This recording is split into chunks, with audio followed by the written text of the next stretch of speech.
Hi ಎಲ್ಲರಿಗೂ ನಮಸ್ಕಾರ.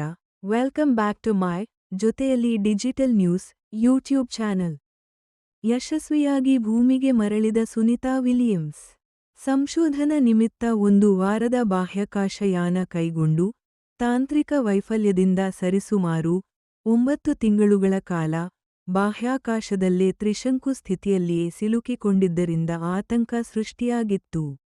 ಅಂತಹ ಸಂದಿಗ್ಧತೆಯನ್ನು ದಿಟ್ಟತನದಿಂದ ಎದುರಿಸಿ ಭೂಮಿಗೆ ಮರಳಿದ ಭಾರತೀಯ ಮೂಲದ ಧೀರ ವನಿತೆ ಸುನಿತಾ ವಿಲಿಯಮ್ಸ್ ಹಾಗೂ ಅವರ ಜೊತೆಗಾರ ವಿಲ್ಮೋರ್ ಅವರಿಗೆ ಅಭಿನಂದನೆಗಳು.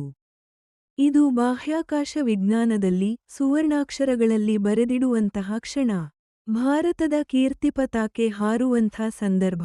ಬರೋಬ್ಬರಿ 9 ತಿಂಗಳು ಅಂತಾರಾಷ್ಟ್ರೀಯ ಬಾಹ್ಯಾಕಾಶ ಕೇಂದ್ರದಲ್ಲಿ ಸಿಲುಕಿಕೊಂಡಿದ್ದ ಸುನೀತಾ ವಿಲಿಯಮ್ಸ್ ಹಾಗೂ ಬುರ್ಜ್ ವಿಲ್ಮೋರ್ ಅವರನ್ನು ಅತ್ಯಂತ ಸುರಕ್ಷಿತವಾಗಿ ಭೂಮಿಗೆ ಕರೆತರಲಾಗಿದೆ.